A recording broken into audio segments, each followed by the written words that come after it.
Police have now issued an arrest warrant for former University of Kentucky cheerleader Laken Snelling. And this is after a Kentucky grand jury indicted Snelling on one count of first-degree manslaughter in the death of her newborn baby. Now, Snelling was first arrested last August after a baby was found dead, wrapped in a towel, thrown in a trash bag in her closet. The 21-year-old told police she'd passed out after giving birth, fell on top of the baby, and when she woke up, she reportedly saw the infant turning blue and purple. But then there was a further investigation, and it reportedly revealed that Snelling told medical staff the newborn had actually shown some fetal movement, made a whimper after he was born. So Snelling was originally facing charges like with corpse abuse, evidence tampering, concealing a birth. But yesterday's manslaughter indictment comes after the medical examiner determined the baby was born alive and then asphyxiated. Now, Snelling pleaded not guilty to the original charges. She's been on house arrest at her family's Tennessee home. She's now set to be arraigned on April 20th and faces a maximum of 20 years in prison if convicted of manslaughter. There are secrets. And then there are secrets that kill. When NewsNation broke this story, the headline on screen read just 4 words: cheerleader indicted for manslaughter. 4 words. But behind those 4 words is one of the most disturbing, most complicated, and most heartbreaking stories I have ever covered on this channel. On August 27, 2025, a 911 call came into Lexington, Kentucky dispatch. The caller wasn't Laken Snelling. It was someone who had just opened a closet door in an off-campus house near the University of Kentucky. And what they found inside would unravel a story so impossible to believe that it would eventually land on the desk of a Fayette County grand jury, and make national headlines on networks including NewsNation. The baby was cold to the touch. Inside that closet, wrapped in a towel, placed inside a black trash bag, was a full-term newborn baby boy. His cause of death? Asphyxia. By undetermined means. His mother? A 22-year-old University of Kentucky cheerleader. A beauty queen. A girl who had posted photos holding her stomach just weeks before, smiling in a field with her boyfriend, looking for all the world like she had everything. But Laken Snelling was living a double life. One where she was a competitive athlete. A pageant queen. A senior with big dreams. And another, a secret one, where she was pregnant. Completely alone. And about to give birth in her bedroom. This is the case that had a true crime podcaster, Stephanie Pratt of Steph's Case Files, going live on NewsNation with a personal detail so shocking even the anchor couldn't hide his reaction. Stay with me. Because this story goes deeper than any headline can capture. I'm warning you now. This case involves the death of a newborn. Details that will make your stomach drop. And questions that no one, not even the people who knew Laken personally, can fully answer. But if you're ready, let's go. To understand how we got here, you need to understand who Laken Snelling appeared to be. Laken Ashley Snelling. 22 years old. Senior at the University of Kentucky. Member of the school's elite stunt team, competitive cheerleading that combines complex partner stunts, pyramids, and high-level athletic routines. Think cheerleading meets gymnastics meets peak physical performance. And here's the first detail that will stop you cold when you realize what it means. Just 4 months before she gave birth, Laken Snelling had competed at a national championship. 4 months pregnant. Performing stunts. Competing at the highest collegiate level. And nobody around her knew. But Laken wasn't just an athlete. She was a beauty queen. From White Pine, Tennessee, a small town about 40 miles east of Knoxville, she had worked her way through the pageant circuit, eventually starting her own business coaching young girls who wanted to follow in her footsteps. Now, here's where the NewsNation interview adds a layer to this story that I had not seen reported anywhere else. Stephanie Pratt, host of Steph's Case Files, and a true crime commentator, appeared live on NewsNation and revealed something remarkable. Well, I grew up with her mom in a town called Harlan County, Kentucky. And then came the detail that made the NewsNation anchor visibly pause. So her mom, Michelle, cheerleaded just like Laken did, was a very competitive cheerleader. And we all, I don't want to say this negatively because I don't know. I want to make it clear that I don't know Michelle. I haven't seen her since high school. But there is a competitiveness, there is a willingness to have a certain perception about their family, which may be some of the duress that Laken felt in that moment. Laken became a cheerleader. This was a family identity. A legacy. A defining part of who the Snellings were. And according to Stephanie Pratt, who knows this family personally, this context matters enormously to understanding the pressure that may have been building inside Laken Snelling for 9 months. On Laken's social media, and on the surface of her life, everything looked perfect. She had a boyfriend. She was popular. She was thriving athletically. But investigators found something on her phone that tells a completely different story. A private, week-by-week pregnancy tracker. She knew exactly how far along she was. Every single week. She was tracking this pregnancy while performing stunts at a national cheerleading championship. And she told no one. If this story is already pulling you in, and I know it is, hit that subscribe button right now so you never miss a case like this on Midnight Case Files. And drop a comment, did you know that Laken's mom was also a cheerleader? Because when Stephanie Pratt said that on NewsNation, everything about this case shifted for me. Tell me what you think that means. According to court documents, Laken Snelling gave birth at approximately 4 a.m. on August 27, 2025. Alone. In her bedroom. At her off-campus house on Park Avenue in Lexington, the very street you can see shown in the NewsNation broadcast, the camera panning to the Green Street sign that reads, Park Avenue. Think about what that means. A 22-year-old girl. A competitive athlete who had just been at nationals. Going through labor, by herself, in the middle of the night. No doctor. No hospital. No one. According to the arrest affidavit, Laken told investigators she was only conscious for about 30 minutes after delivering her baby boy. She said she passed out. And when she fell on top of the baby. When she woke up, she said he was turning blue and purple. And then, and I need you to hear this directly from the court documents. She wrapped her newborn son like a burrito. Her words. And she laid down next to him on the floor. Because it gave her comfort. The Kentucky Medical Examiner's Office would later determine. This baby was born alive. He was full term. And he died of asphyxia, deprivation of oxygen, by undetermined means. The question at the center of everything, the question that will define this trial, is exactly how. Was it accidental? Did she fall on him when she lost consciousness? Or, as the indictment language suggests, was it something she did intentionally? Because here is what Laken did next. She didn't call 911. She didn't wake her roommates. She didn't drive herself to a hospital. According to investigators, she cleaned up. She described to police that she deliberately cleaned any evidence of her delivery. She gathered the towels. The sheets. Everything. And she placed it all in a black trash bag. Including her baby. She put her son in that bag. She put the bag in her closet. And then. She went on with her life. 4 days. Her roommates had heard something that night. Noises from her room.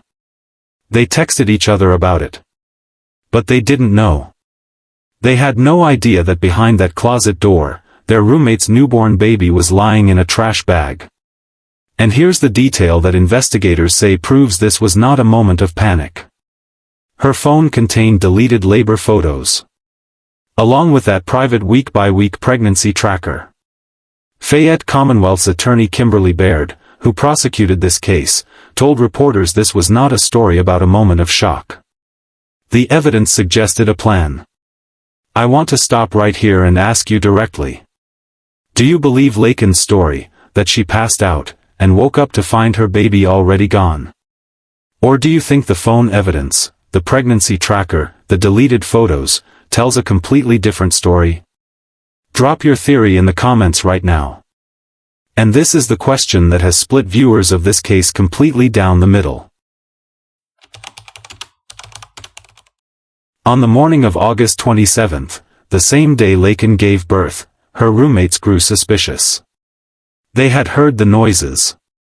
They had seen something they couldn't explain. They found blood. And someone opened that closet. Lexington police were called.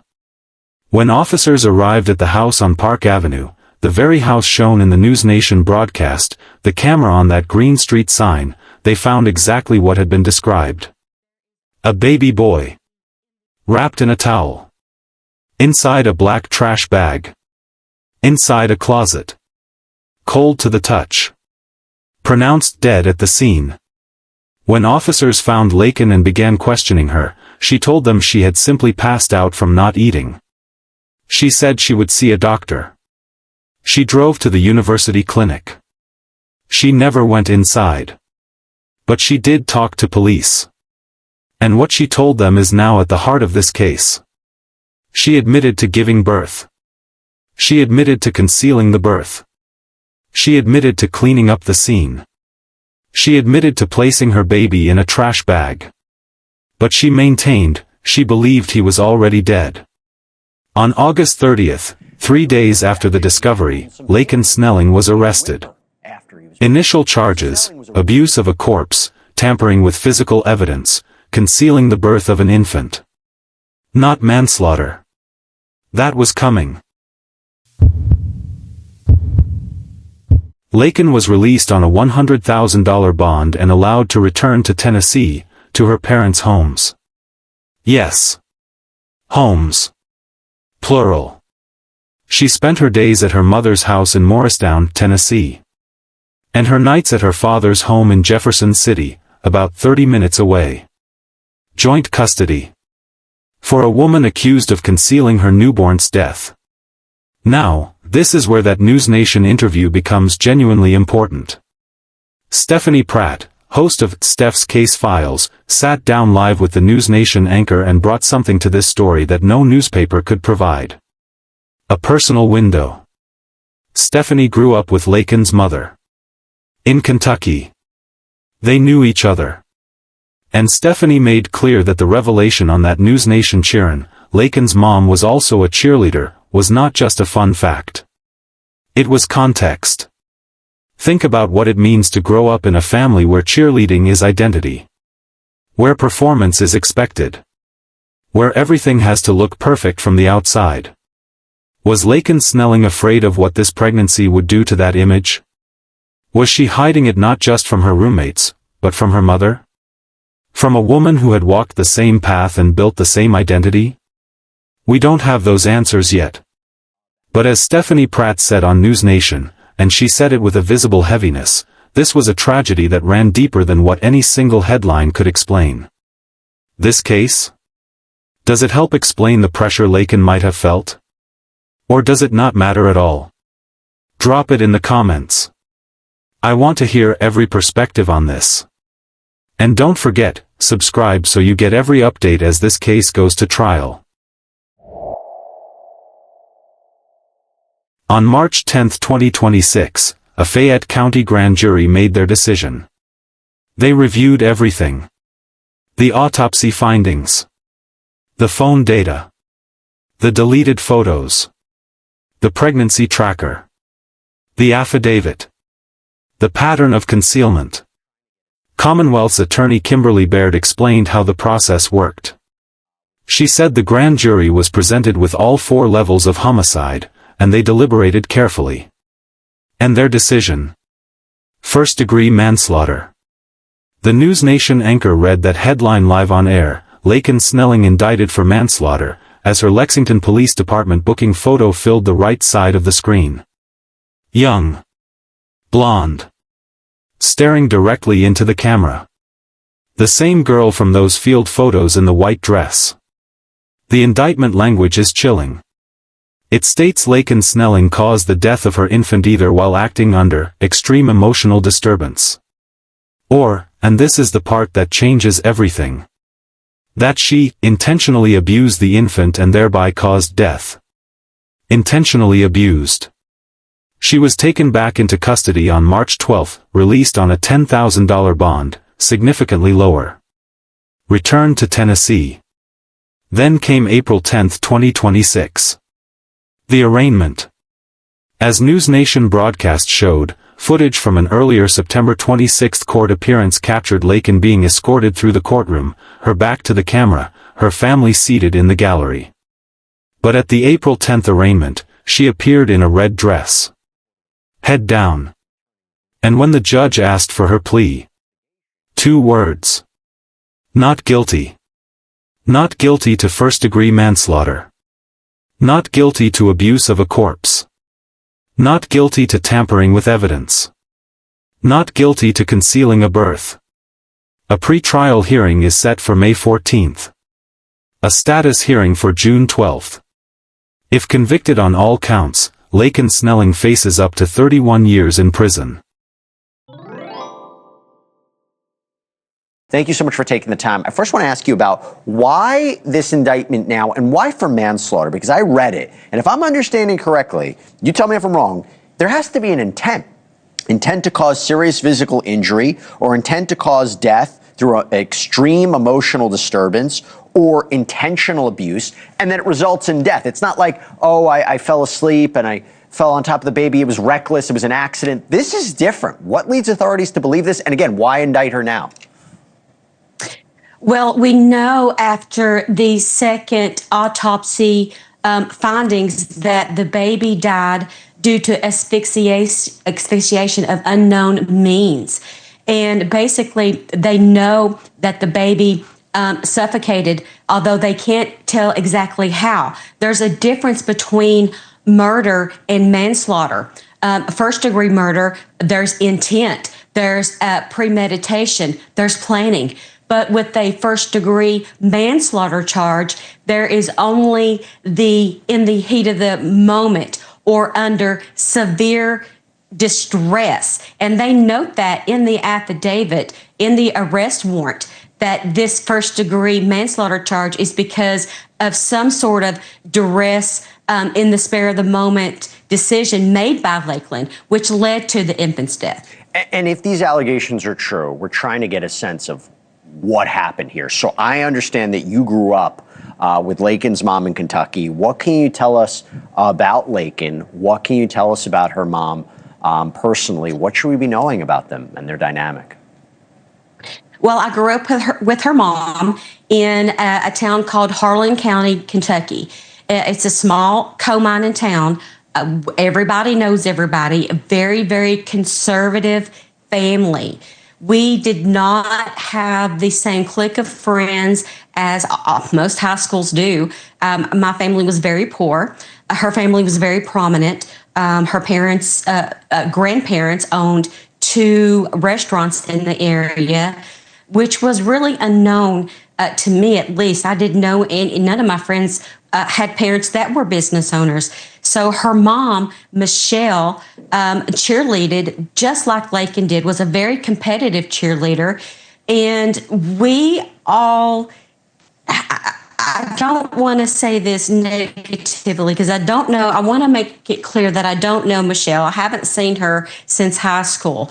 But there is a competitiveness, there is a willingness to have a certain perception about their family, which may be some of the duress that Laken felt in that moment. Can I just amplify that a little bit? And to be clear, this could be speculating and you don't have to say it, but based on what you know, and I don't know if you've ever met Laken herself, but what are you going to be looking out for as this case progresses based on what you know of this family that may give some indication, if these allegations are true, she's innocent until proven guilty, but if these allegations are true, what are you going to be looking out for the potential why here? I don't have a reason for a why because Laken has a very generous, supportive family. She still has grandparents that live there in Harlan County. Everybody in Harlan County knows the Snelling family and the Brackett family. Here is what I keep coming back to. Months before her arrest, Laken posted a "Get to Know Me" template on social media. Favorite color. Favorite season. Eye color. And under goals? A diamond ring. A bag of money. A family of 4. A house. And a mother holding a baby. She wanted to be a mother. Or at least, she said she did. So what happened? What happened between July, when she was posing in a white dress in a field, hand on her stomach, her boyfriend by her side? And August, when her baby was in a trash bag in her closet? Was it fear? Shame? The weight of a legacy she couldn't face breaking? Was it the pressure of being the cheerleader daughter of a cheerleader mother, in a world where everything has to look perfect? Or was it, as the indictment language suggests, something far more deliberate than any of that? Stephanie Pratt sat on that NewsNation set and spoke about this case with the weight of someone who knows the people connected to it. Not as a stranger. Not as just another commentator. But as someone who grew up alongside the woman who raised Laken Snelling. And even she, even someone with that personal insight, couldn't fully explain what happened in that bedroom. I don't have the answer either. What I know is this. A baby is dead. His mother tracked his development week by week and told no one. She competed at nationals 4 months into her pregnancy. She gave birth alone at 4 in the morning. She cleaned up the evidence. She put her son in a trash bag. And on April 10, 2026, she stood in a red dress and said she didn't do it. We will be here when this goes to trial. That is the case of Laken Snelling. A cheerleader. A beauty queen. The daughter of a cheerleader. A young woman who hid her pregnancy for 9 months, gave birth alone in her bedroom, and placed her newborn son in a black trash bag in her closet. Now facing first-degree manslaughter. Waiting for a trial that will define her life. And in Lexington, Kentucky, a baby boy who deserved a chance at the world. I want to hear from you. Do you believe Laken's story? Or do you think the phone evidence, the tracker, the deleted photos, the deliberate cleanup, tells a completely different story? And knowing now that her own mother was a cheerleader, does that change how you see this at all? Drop everything in the comments right now. If this video moved you, hit that like button and share it. Because the more we talk about cases like this, the more we raise awareness about the warning signs of concealed pregnancies and the resources that exist for women who feel completely trapped. If you or someone you know is pregnant and feels alone, please know there is help. Call the National Maternal Mental Health Hotline at 1-833-943-5746. Free. Confidential. 24 hours a day. And in every single state in America, safe haven laws exist. A mother can surrender a newborn at any hospital, fire station, or designated safe haven location, no questions asked. No charges. No judgment. There are options. Nobody has to go through this alone. Subscribe to Midnight Case Files. Turn on notifications. We will follow this trial every step of the way. Until the verdict. Stay safe. Stay curious. And keep seeking the truth. This is Midnight Case Files.